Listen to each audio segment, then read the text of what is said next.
बिस्मिल्लाहिर्रहमानिर्रहीम अस्सलाम वालेकुम। मैं हूं महरीन सब्तैन। देख रहे हैं आप मेरा यूट्यूब चैनल और फेसबुक पेज। नाज़रीन, जिस वक्त फ़िरोज़ खान और उनकी वाइफ़ के दरमियान मुबैना तौर पर तलाक की बातें हो रही थी, उनके सेपरेशन की बातें हो रही थी, इसी वक्त में अलीज़े ने सामने आकर फ़िरोज़ खान के हवाले से क्या कहा, ये आज आपको इस वीडियो में बताऊँगी। उसके अलावा सवत गिलानी जो है, उन्होंने शदीद किस्म के गम और गुस्से का और दुःख का इज़हार किया है। हुमायूं सईद से उनके क्या मामलात ख़राब हुए हैं, वो आपके साथ शेयर करेंगे। और सबसे आखिर में हरीम फारूक और यासिर हुसैन, जो कि हम अवार्ड की तकरीब थी ह्यूस्टन मार्कर में, वहाँ पर सज्जल और यासिर हुसैन की क्या खटपट हुई, उस खटपट के पीछे असल वाक़या क्या था, ये सब कुछ आज आपको इस वीडियो में बताऊँगी। सबसे पहले तो आ जाते हैं जनाब हम फ़िरोज़ खान की तरफ। फ़िरोज़ खान, जैसा कि आपको मालूम है कि उनकी पहली शादी अलीज़े के साथ हुई। अलीज़े जिनके 2 बच्चे हैं और उसके बाद इन दोनों की सेपरेशन हुई। उसके बाद बच्चों के हवाले से कोर्ट वग़ैरह के मामलात बड़े ही तकलीफ़ दे रहे और फिर बच्चों के मामलात जो हैं जाकर सेटल हुए। इसके बाद हमने देखा कि फ़िरोज़ खान ने दूसरी शादी की, जहाँ फ़िरोज़ खान पे बहुत से इल्ज़ामात लगे कि वो अपनी बीवी के साथ बहुत अब्यूज़िव थे। बहुत से साथी अदाकार, अदाकाराओं ने भी उनके रवैये पर उस ही दौरान में तनकीद भी की, बहुत से लोग उनसे दूर भी हट गए। ऐसे में उनकी जब दूसरी शादी हुई, फिर उनकी बहन जो है उनके लिए उठकर सामने आई। उन्होंने कहा ऐसा हरगिज़ नहीं है। अलीज़े के ऊपर ना सिर्फ़ ये कि उनकी बहन ने, बल्कि उनकी वालिदा ने भी इल्ज़ामात लगाए। लेकिन ये तमाम मामलात जो है आहिस्ता-आहिस्ता खामोश हो गए।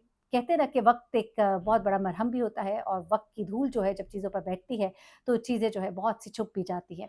लेकिन उसके बाद हमने देखा कि फ़िरोज़ खान के अपने मामलात जो हैं अपनी सेकंड वाइफ़ के साथ भी ख़राब होने शुरू हो गए। किस तरह से?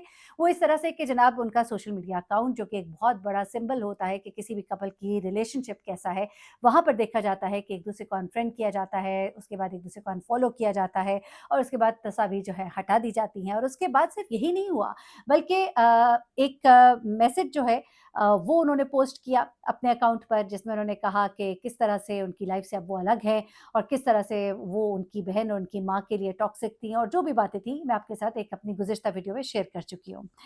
वो तमाम बातें होती हैं, उसके थोड़ी देर के बाद आकर फ़िरोज़ खान कहते हैं कि जी मेरा अकाउंट हैक हो गया था और वो सब कुछ गलत था। जबकि इतने जल्दी हैक होना और इतने जल्दी रिकवर होना लोगों को कुछ समझ नहीं आया।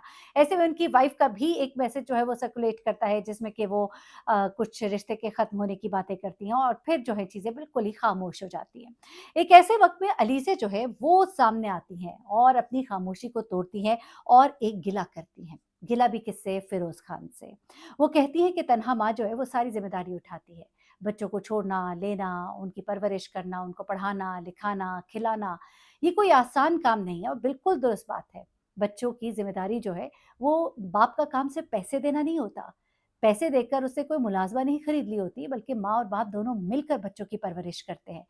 कुदरत की तरफ से अगर एक बच्चों के साथ ये मिसहैप हो ही गया है कि उन्हें माँ और बाप को अलग-अलग देखना पड़ रहा है, तो ऐसे में फ़िरोज़ खान की एक ज़िम्मेदारी है कि अपने बच्चों को सिर्फ़ मिलने के लिए अपने घर ना बुलाए, बल्कि कम से कम या उनको पिक करने में या ड्रॉप करने में या किसी भी एक काम में अपना हिस्सा, अपना पार्ट जो है वो डाले। नहीं कर सकता तो किसी की ज़िम्मेदारी लगाए। लेकिन यहाँ पर अलीज़े ने ये नाम तो नहीं लिया, ना अपना, ना अपने बच्चों का, ना फ़िरोज़ का, लेकिन उन्होंने उन माँओं का ज़िक्र किया जो सिंगल मदर्स हैं और कहा कि उनके लिए बहुत बड़ी एक ज़िम्मेदारी होती है। ऐसे में उन्होंने कहा कि जो मर्द हज़रात हैं उनको चाहिए कि वो भी अपनी ज़िम्मेदारी अदा करें, सिर्फ़ पैसे ना दें बल्कि अपना किरदार निभाएँ। ऐसे में उन्होंने एक तरह से उस वक़्त में जबकि फ़िरोज़ की ये खबरें बहुत गर्दिश कर रही थी, अपना सामने आकर ये पैगाम दिया कि अपने बच्चों की ज़िम्मेदारी उठाओ, ये सिर्फ़ मेरे नहीं तुम्हारे भी बच्चे हैं। दूसरी खबर जो है जनाब सवत गिलानी के हवाले से है और सवत गिलानी जो है वो बड़ी ही सख्त नाराज़ हैं। उनके साथ यकीनन ऐसा सलूक हुआ है, मैं समझती हूँ, जो कि नहीं होना चाहिए था। एक एक्ट्रेस है, एक बड़ी अच्छी एक्ट्रेस है, बड़ी अच्छी फैमिली से बिलॉन्ग करती हैं और एक अच्छे ख़ानदान में ब्याही भी गई हैं और ऐसे में उनको जिस तरह से ट्रीट किया गया, मैं भी समझती हूँ कि ये बड़ा ही गलत है। हुमायूं सईद जिनके बारे में कहा जाता है कि ख़वातीन के हवाले से वो बहुत ही हम्बल होते हैं, बहुत ही उनकी रिस्पेक्ट करते हैं, लेकिन यहाँ पर उन्होंने सवत गिलानी के साथ ये क्या किया कि सवत गिलानी ने अपनी शदीद नाराज़गी का इज़हार किया। उसने कहा, "गो मैं रिस्पेक्ट करती हूँ, लेकिन जो मेरे साथ हुआ, ये बड़ा ही गलत हुआ।" दरअसल हुआ कुछ इस तरह से कि सवत गिलानी ने एक फ़िल्म की, जवानी फिर नहीं आनी, ये जवानी फिर नहीं आनी। अब इस फ़िल्म के हिदायतकार थे जनाब हुमायूं सईद साहब और बेग साहब भी इसके नदीम बेग साहब थे। अच्छा, अब क्या होता है जनाब कि पहली फ़िल्म में जो इनका किरदार होता है, उसमें से बहुत सारे हिस्से काट दिए जाते हैं और आखिरी हिस्सा तो बिल्कुल ही उड़ा दिया जाता है। इस पे वो थोड़ी-सी नाराज़ हुई और जब पार्ट 2 आया तो उनसे जब दोबारा बात की गई तो उन्होंने कहा कि मैं इस फ़िल्म में काम नहीं करूँगी क्योंकि मेरे साथ तो लास्ट टाइम ये हुआ। तब उनको नदीम बेग साहब ने कहा कि नहीं जी आप आ जाइए, कुछ नहीं होता, अगली बार ऐसा कुछ भी नहीं होगा। वो कहती हैं जब मुझसे ये कमिटमेंट की गई मैंने कहा ठीक है, लेकिन दूसरी बार भी वो कहती है ऐसा ही हुआ। उन्होंने कहा कि जब भी इन लोगों को किसी की ज़रूरत पड़ती है तो ये सामने आ जाते हैं वरना ये सरे बिल्कुल ही गायब हो जाते हैं सीन से। अब वो कहती है कि जनाब मेरे साथ तो ये भी हुआ कि जब दूसरा पार्ट हुआ उसके बाद इसकी प्रमोशन के लिए पूरी टीम ने इंग्लैंड जाना था। वो कहती है कि मैंने तो अपना टिकट भी अपने पैसों से लिया, लेकिन मुझे बड़ा ही अफ़सोस हुआ कि जब जाने का वक़्त आया तो मुझसे किसी ने कोई प्रोग्राम, कोई चीज़, कोई स्केड्यूल शेयर नहीं किया और खुद ही खुद चलते बने। मैं समझती हूँ कि बड़ा ही इंसल्टिंग है, बहुत ही इंसल्टिंग रवैया है। एक अदाकार है, चाहे थोड़ा हिस्सा हो उसका उस मूवी में या प्रोग्राम में, चाहे ज़्यादा हो, सबको इज़्ज़त देनी चाहिए। ये सोचकर इज़्ज़त नहीं देनी चाहिए कि किसका ज़्यादा किरदार है, कौन कितना अमीर है, कौन कितना बड़ा है। तो ये चीज़ें जो है, ये बिल्कुल देखनी चाहिए हुमायूँ सईद साहब को और उनको उनका गिला-शिकवा दूर करना चाहिए, उनसे माज़रत करनी चाहिए। आखिरी खबर जनाब सज्जल के हवाले से है, सज्जल जिनको लोग बहुत पसंद करते हैं। बहुत से लोग कहते हैं बहुत ही हम्बल हैं, बहुत से लोग कहते हैं कि बड़ी अच्छी पर्सनैलिटी है उनकी। यहाँ तक कि उन्होंने अपने एक्स ससुर के साथ जब ड्रामे में काम किया तब भी लोगों ने उन्हें बड़ा एप्रिशिएट किया कि देखिए जी सज्जल जो है वो दुश्मनी जो है या जो भी उनके माज़ी में ताल्लुकात थे उनको साइड पर रखकर बड़े प्रोफ़ेशनल तरीके से चली। तो उसके अलावा और भी बहुत सी बातें होती रही लेकिन यहाँ पर एक वाक़या जो है वो बड़ा इस वक़्त हाइलाइट हो रहा है। उसके पीछे जो महरक़ात है वो आपके सामने ज़रा रखती हूँ।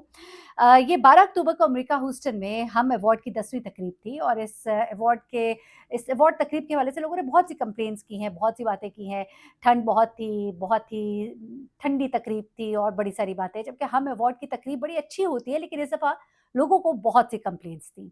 इन्हीं कंप्लेंट्स में एक मंज़र लोगों ने देखा कि जब सजल को स्टेज पर बुलाया गया और स्टेज पर बुलाने वाले यासिर हुसैन और साथ में उनके हरीम फारूक थी। अब जब इनको स्टेज पे बुलाया जाता है, इनके साथ एक सीनियर ऑफिशियल भी होते हैं हम टीवी के। ये दोनों जब स्टेज पे आते हैं, तो इनके स्टेज पे पहुँचने के बाद भी यासिर हुसैन और हरीम आपस में बातें कर रहे होते हैं, व्हिच इज़ वेरी डिसरिस्पेक्टफुल कि आपने गेस्ट को बुलाया है, बेशक उन्हें अवार्ड देना है दूसरों को, लेकिन आप उनको एक रिस्पेक्ट देते हैं और रिस्पेक्ट ये होती है कि आप उनके आने पर उनको उनकी तरफ मुतवज्जे होते हैं। लेकिन आप अपनी ही बातों में लगे हुए हैं और आप दूसरे को इग्नोर कर रहे हैं, तो दैट इज़ वेरी इंसल्टिंग। अच्छा, अब क्या होता है कि जब वो ऊपर आ जाती हैं स्टेज पर, वो अपनी बातें कर रहे हैं, फिर उनकी तरफ मुतवज्जे होते हैं यासिर हुसैन और उन्हें बोलने के लिए कहते हैं, तो वो कहती हैं कि नहीं आप बोल लें, अगर अभी आपको कुछ और भी बोलना है, आप बोल लें। तो यासिर कहते हैं नहीं जी हमारा हो गया, आप बोलें। तो यहाँ पर सजल कहती है कि देख ले स्क्रिप्ट में कुछ रह ना गया हो। तो आगे से यासिर कहते हैं कि लाइनें कौन देखता है जी। उसके बाद वो फिर बात आई गई हो जाती है और उसके बाद जनाब वो अवार्ड का ऐलान करने लगते हैं। अच्छा, अब जब अवार्ड का ऐलान करने लगते हैं तो जो उनके साथ सीनियर ऑफिशियल होते हैं वो ऐलान कर रहे होते हैं, तो इसी दौरान में हरीम जो है वो कुछ बोलने की कोशिश करती हैं बीच में अवार्ड के हवाले से ही। तो यहाँ पर सजल जो है उनको टोक देती है और कहती है कि ये कुछ कहना चाहते हैं, यानी कि वो जो साहब उनके साथ थे और इस तरह करके उनको थोड़ा-सा वो मतलब एहसास दिलाती हैं कि जब कोई और बंदा आपके साथ सीनियर मौजूद होता है, तो आप उसका एहसास करते हैं, आप उसको इम्पोर्टेंस देते हैं, ना कि आप उसकी बेइज़्ज़ती करते हैं, उसको बीच में टोक कर या उसके आने पर उससे गुफ्तगू ना करके और उसको यूँ इग्नोर करके कि वो स्टेज पर आकर एक कोने में खड़ा रहे। And that was very obvious, लोगों ने इसे ऑब्ज़र्व भी किया और लोगों ने भी इसे डिसलाइक किया। तो आई थिंक कि थोड़े-से मैनर्स, थोड़े-से एटिकेट्स जो है इनको फ़ॉलो किया जाना चाहिए और किसी भी गेस्ट को जब आप बुलाते हैं तो आप उसको बड़ी इज़्ज़त देते हैं और वो इज़्ज़त दी जानी चाहिए जिस तरह से दी जाती है और फिर इतनी दुनिया देख रही होती है तो अगला बंदा भी बहुत एम्बैरेस होता है। तो इसमें जहाँ सज्जल ने जो रिएक्ट किया, आई थिंक कि उसने बिल्कुल ठीक किया। आप ज़रूर बताइएगा क्या आप क्या सोचते हैं? अपना बहुत ख़्याल रखिएगा, दुआ में याद रखिएगा। अल्लाह हाफ़िज़।